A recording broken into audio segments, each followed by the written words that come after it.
రుద్రాష్టకం, రుద్రుడి గురించి 8 శ్లోకాలను రామచరితమానస్లో తులసీదాస్ గారు, గోస్వామి తులసీదాస్ గారు మనకు అందించారు. ఎక్కడ? వారణాసిలో గంగా తీరంలో. ఇగో వారి యొక్క నివాసం ఇదంతా కూడా వారి ఈ ప్రాంతంలోనే నివసించి ఉన్నారు. ఇక్కడే తన రామచంద్రుడిని నిరంతరం జపిస్తూ ధ్యానిస్తూ క్షేత్రం ఉండేటటువంటిది ఆ వారణాసి ఏదైతే ఉందో రుద్రుడు, ఆ రుద్రుని గురించి కూడా అద్భుతమైనటువంటి పదాలతోటి ఒక అష్టకాన్ని అనుగ్రహించారు. దాన్ని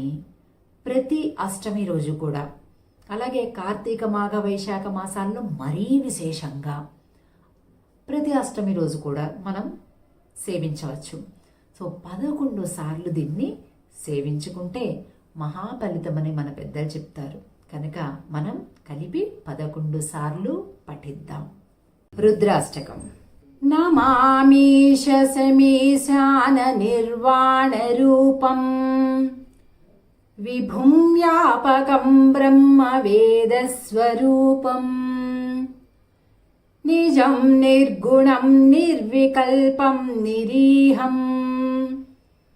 చిదాకాశమాకాశవాసం భజేహం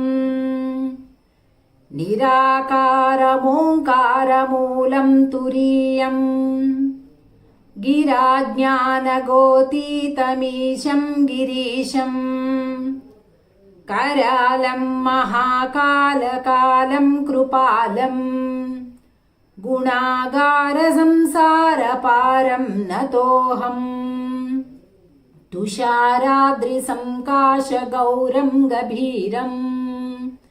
మనోభూతికోటిప్రభాశ్రీశరీరం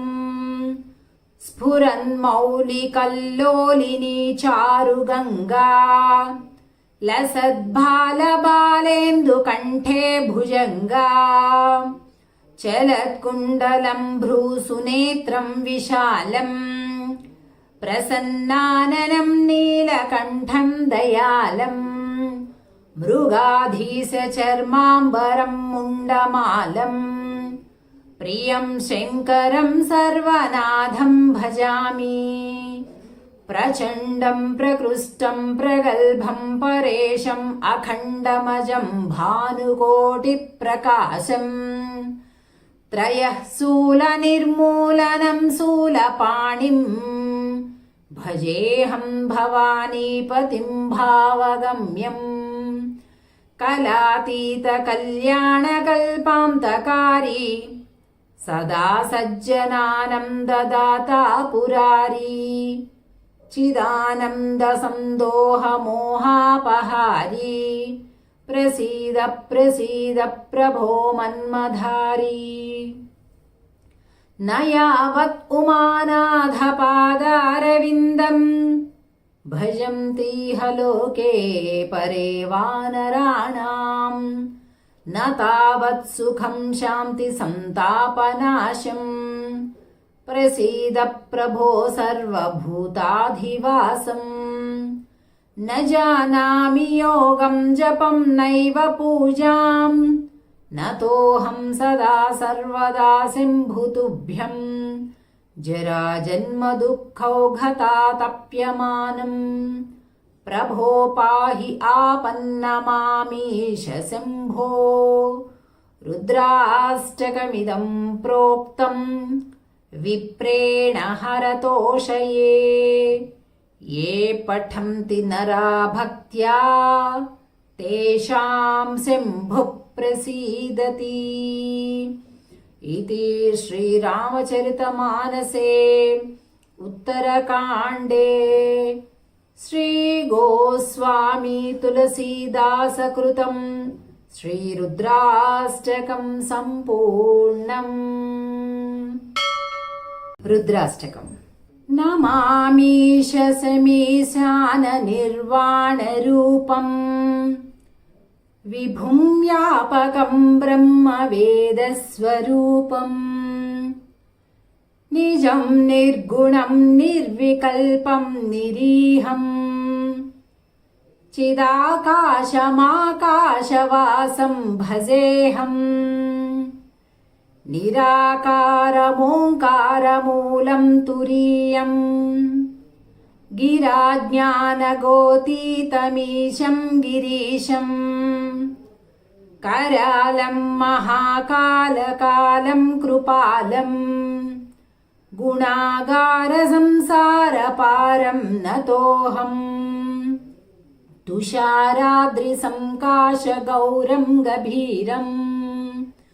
मनोभूतिकोटिप्रभाश्रीशरीरम् स्फुरन्मौलिकल्लोलिनी चारुगङ्गा लसद्भालबालेन्दुकण्ठे भुजङ्गा चलत्कुण्डलं भ्रूसुनेत्रं विशालम् प्रसन्नाननं नीलकण्ठं दयालम् मृगाधीशचर्माम्बरं मुण्डमालम् प्रियं शङ्करं सर्वनाथं भजामि प्रचण्डं प्रकृष्टं प्रगल्भं परेशम् अखण्डमजं भानुकोटिप्रकाशम् त्रयः शूलनिर्मूलनं शूलपाणिम् भजेऽहं भवानीपतिं भावगम्यम् कलातीतकल्याणकल्पान्तकारी सदा सज्जनानं ददाता पुरारी चिदानन्दसन्दोहमोहापहारी प्रसीद प्रसीद प्रभो मन्मधारी न यावत् उमानाथपादारविन्दम् भजन्तीह लोके परे वानराणाम् न तावत् सुखं शान्ति सन्तापनाशम् प्रसीद प्रभो सर्वभूताधिवासम् न जानामि योगं जपं नैव पूजाम् नतोऽहं सदा सर्वदा शम्भुतुभ्यम् जराजन्मदुःखौघतातप्यमानम् प्रभो पाहि आपन्नमामीश शम्भो रुद्राष्टकमिदं प्रोक्तम् विप्रेण हरतोषये ये पठन्ति नरा भक्त्या तेषां शम्भुः प्रसीदति इति श्रीरामचरितमानसे उत्तरकाण्डे श्रीगोस्वामी तुलसीदासकृतं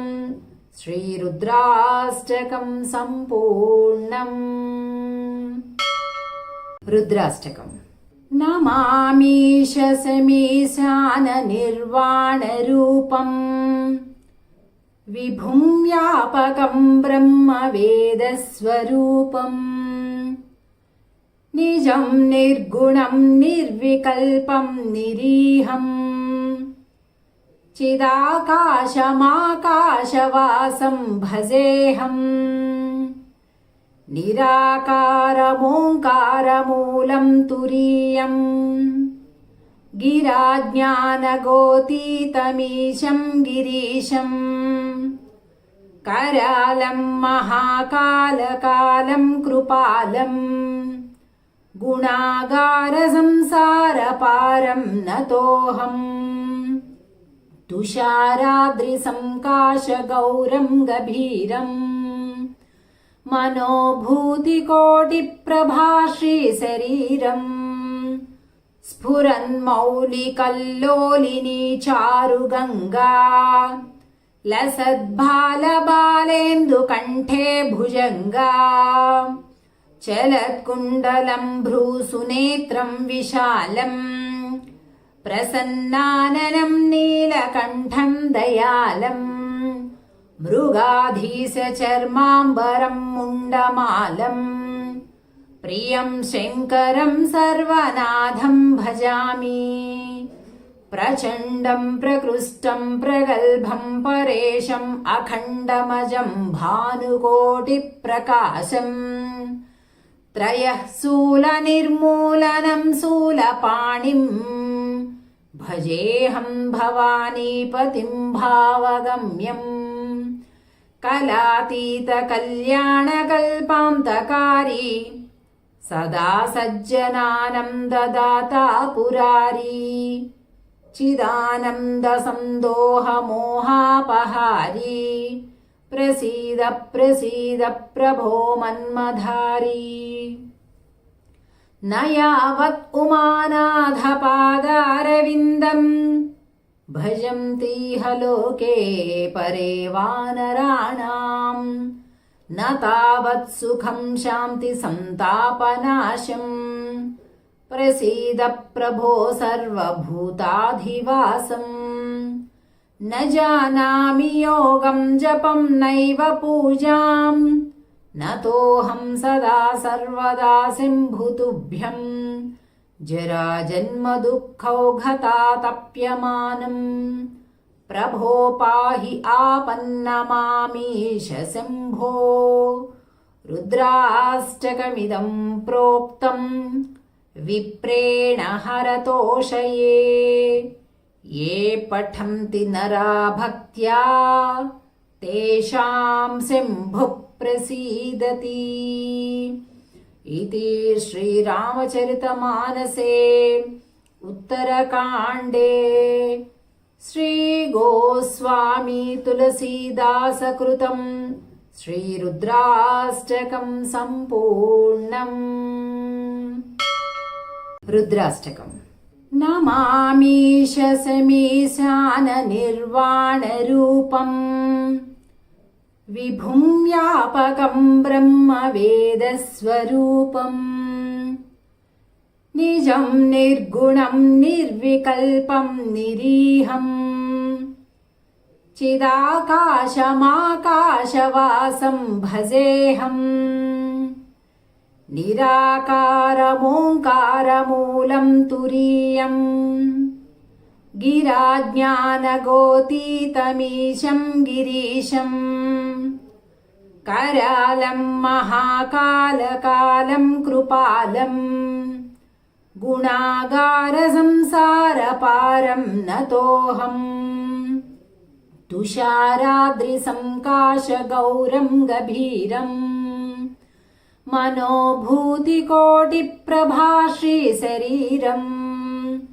स्फुरन्मौलिकल्लोलिनी चारुगङ्गा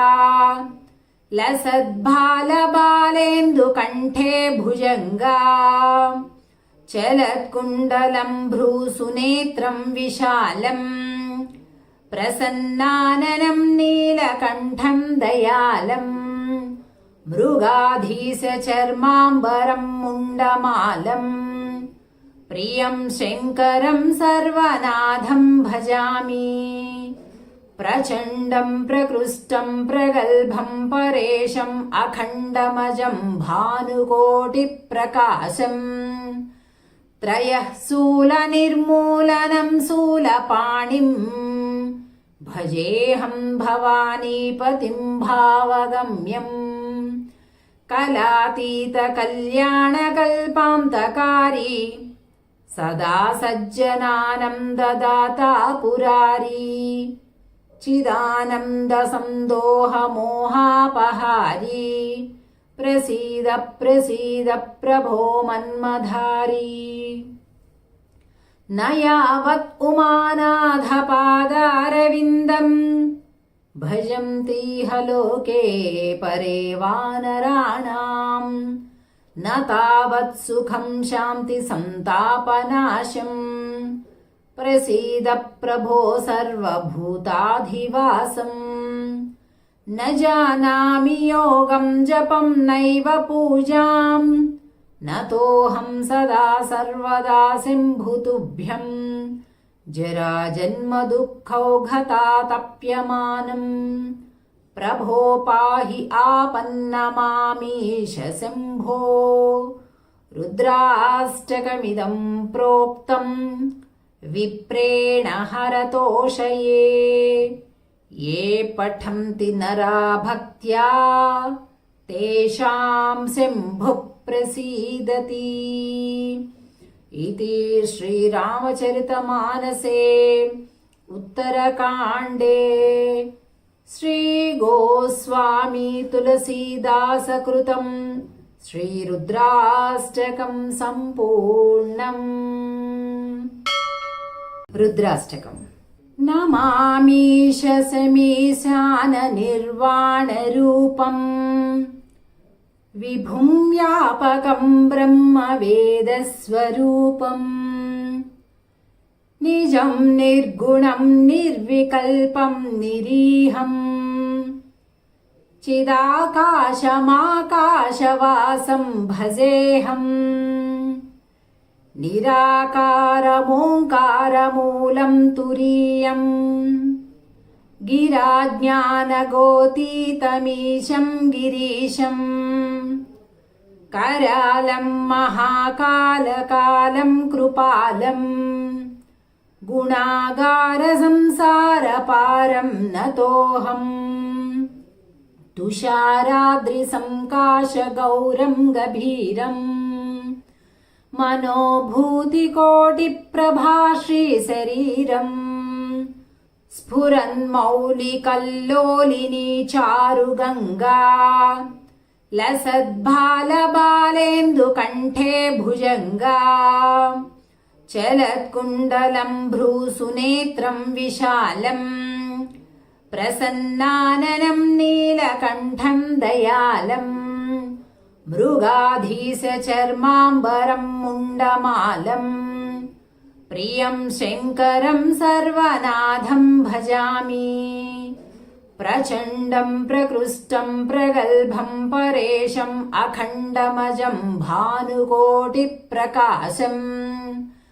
त्रयः शूलनिर्मूलनं शूलपाणिम् भजेऽहं भवानीपतिं भावगम्यम् कलातीतकल्याणकल्पान्तकारी सदा सज्जनानं ददाता पुरारी चिदानन्दसन्दोहमोहापहारी प्रसीद प्रसीद प्रभो मन्मधारी न यावत् उमानाथपादारविन्दम् भजन्तीह लोके परे वानराणाम् न तावत् सुखं शान्ति सन्तापनाशम् प्रसीद प्रभो सर्वभूताधिवासम् न जानामि योगं जपं नैव पूजां नतोऽहं सदा सर्वदा शम्भुतुभ्यम् जराजन्मदुःखौघतातप्यमानम् प्रभो पाहि आपन्नमामीश शम्भो। रुद्राष्टकमिदं प्रोक्तम् विप्रेण हरतोषये ये पठन्ति नरा भक्त्या तेषां शम्भुः प्रसीदति इति श्रीरामचरितमानसे उत्तरकाण्डे श्रीगोस्वामी तुलसीदासकृतं श्रीरुद्राष्टकं सम्पूर्णम्। रुद्राष्टकम्। नमामीश समीशाननिर्वाणरूपम् विभुं व्यापकं ब्रह्मवेदस्वरूपम् निजं निर्गुणं निर्विकल्पं निरीहम् चिदाकाशमाकाशवासं भजेऽहम् निराकारमोङ्कारमूलं तुरीयम् गिराज्ञानगोतीतमीशं गिरीशम् करालं महाकालकालं कृपालम् गुणागारसंसारपारं नतोऽहम् तुषाराद्रिसंकाशगौरं गभीरम् मनोभूतिकोटिप्रभाश्रीशरीरम् स्फुरन्मौलिकल्लोलिनी चारुगङ्गा लसद्भालबालेन्दुकण्ठे भुजङ्गा चलत्कुण्डलं भ्रूसुनेत्रं विशालम् प्रसन्नाननं नीलकण्ठं दयालम् मृगाधीशचर्माम्बरं मुण्डमालम् प्रियं शङ्करं सर्वनाथं भजामि प्रचण्डं प्रकृष्टं प्रगल्भं परेशम् अखण्डमजं भानुकोटिप्रकाशम् त्रयः शूलनिर्मूलनं शूलपाणिम् भजेऽहं भवानीपतिं भावगम्यम् कलातीतकल्याणकल्पान्तकारी सदा सज्जनानं ददाता पुरारी चिदानन्दसन्दोहमोहापहारी प्रसीद प्रसीद प्रभो मन्मधारी न यावत् उमानाथपादारविन्दम् भजन्तीह लोके परे वानराणाम् न तावत् सुखं शान्ति सन्तापनाशम् प्रसीद प्रभो सर्वभूताधिवासम् न जानामि योगं जपं नैव पूजाम् न तोऽहं सदा सर्वदा सिम्भुतुभ्यम् जराजन्मदुःखौघतातप्यमानम् प्रभो पाहि आपन्नमामीश शम्भो रुद्राष्टकमिदं प्रोक्तम् विप्रेण हरतोषये ये पठन्ति नरा भक्त्या तेषां शम्भुः प्रसीदति इति श्रीरामचरितमानसे उत्तरकाण्डे श्रीगोस्वामी तुलसीदासकृतं श्रीरुद्राष्टकं सम्पूर्णम्। रुद्राष्टकम्। नमामीश समीशाननिर्वाणरूपम् विभुं व्यापकं ब्रह्मवेदस्वरूपम् निजं निर्गुणं निर्विकल्पं निरीहम् चिदाकाशमाकाशवासं भजेऽहम्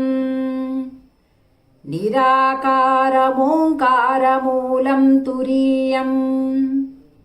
गिराज्ञानगोतीतमीशं गिरीशम्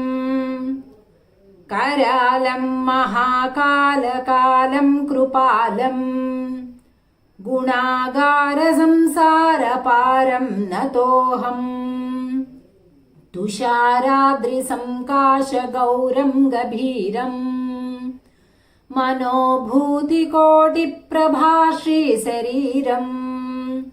स्फुरन्मौलिकल्लोलिनी चारुगङ्गा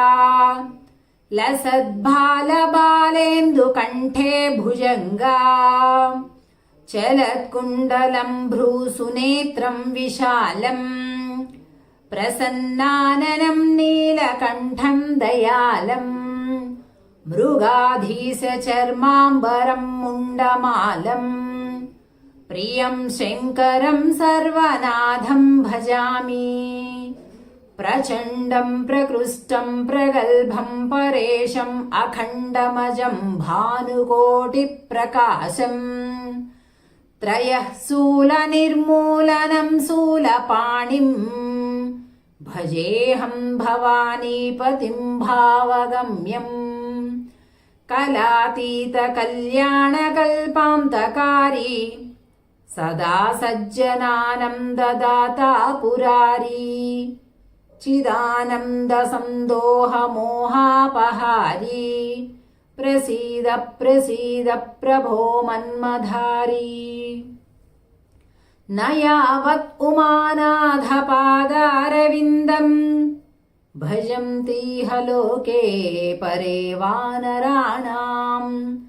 न तावत् सुखं शान्ति सन्तापनाशम् प्रसीद प्रभो सर्वभूताधिवासम्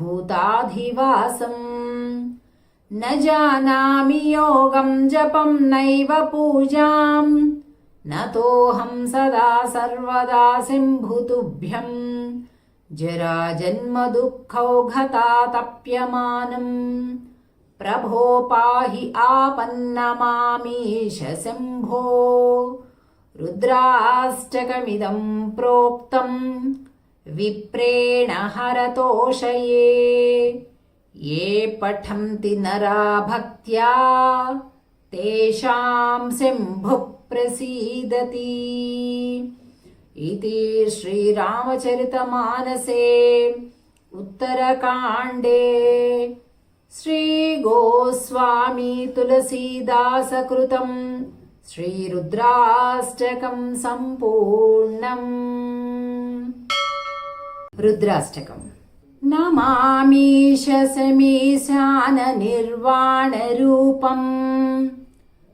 विभुं व्यापकं ब्रह्मवेदस्वरूपम् निजं निर्गुणं निर्विकल्पं निरीहम् चिदाकाशमाकाशवासं भजेऽहम् निराकारमोङ्कारमूलं तुरीयम् गिराज्ञानगोतीतमीशं गिरीशम् करालं महाकालकालं कृपालम् गुणागारसंसारपारं नतोऽहम् तुषाराद्रिसंकाशगौरं गभीरम् मनोभूतिकोटिप्रभाश्रीशरीरम् स्फुरन्मौलिकल्लोलिनी चारुगङ्गा लसद्भालबालेन्दुकण्ठे भुजङ्गा चलत्कुण्डलं भ्रूसुनेत्रं विशालम् प्रसन्नाननं नीलकण्ठं दयालम् मृगाधीशचर्माम्बरं मुण्डमालम् प्रियं शङ्करं सर्वनाथं भजामि प्रचण्डं प्रकृष्टं प्रगल्भं परेशम् अखण्डमजं भानुकोटिप्रकाशम् त्रयः शूलनिर्मूलनं शूलपाणिम् भजेऽहं भवानीपतिं भावगम्यम् कलातीतकल्याणकल्पान्तकारी सदा सज्जनानं ददाता पुरारी चिदानन्दसन्दोहमोहापहारी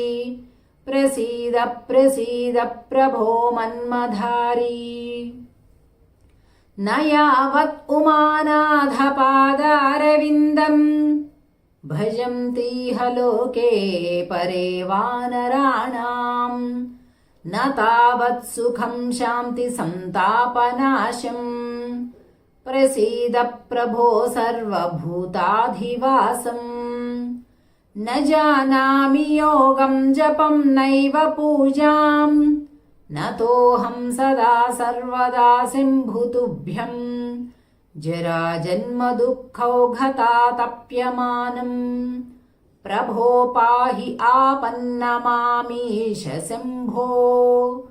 रुद्राष्टकमिदं प्रोक्तं विप्रेण हरतोषये ये पठन्ति नरा भक्त्या तेषां शम्भुः प्रसीदति इति श्रीरामचरितमानसे उत्तरकाण्डे श्रीगोस्वामी तुलसीदासकृतं श्रीरुद्राष्टकं सम्पूर्णम्। रुद्राष्टकम्। नमामीश समीशाननिर्वाणरूपम् विभुं व्यापकं ब्रह्मवेदस्वरूपम् निजं निर्गुणं निर्विकल्पं निरीहम् चिदाकाशमाकाशवासं भजेऽहम् निराकारमोङ्कारमूलं तुरीयम् गिराज्ञानगोतीतमीशं गिरीशम् करालं महाकालकालं कृपालं गुणागारसंसारपारं नतोऽहम् तुषाराद्रिसंकाशगौरं गभीरम्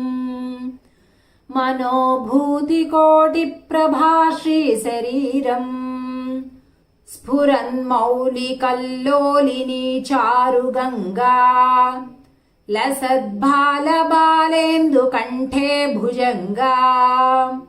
चलत्कुण्डलं भ्रूसुनेत्रं विशालम् प्रसन्नाननं नीलकण्ठं दयालम् मृगाधीशचर्माम्बरं मुण्डमालम् प्रियं शङ्करं सर्वनाथं भजामि प्रचण्डं प्रकृष्टं प्रगल्भं परेशम् अखण्डमजं भानुकोटिप्रकाशम् त्रयः शूलनिर्मूलनं शूलपाणिम् भजेऽहं भवानीपतिं भावगम्यम् कलातीतकल्याणकल्पान्तकारी सदा सज्जनानं ददाता पुरारी चिदानन्दसन्दोहमोहापहारी प्रसीद प्रसीद प्रभो मन्मधारी न यावत् उमानाथपादारविन्दम् भजन्तीह लोके परे वानराणाम् न तावत् सुखं शान्ति सन्तापनाशम् प्रसीद प्रभो सर्वभूताधिवासम् न जानामि योगं जपं नैव पूजाम् नतोऽहं सदा सर्वदा सिम्भुतुभ्यम्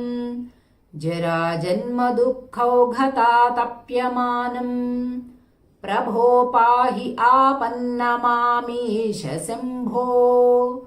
रुद्राष्टकमिदं प्रोक्तम् विप्रेण हरतोषये ये पठन्ति नरा भक्त्या तेषां शम्भुः प्रसीदति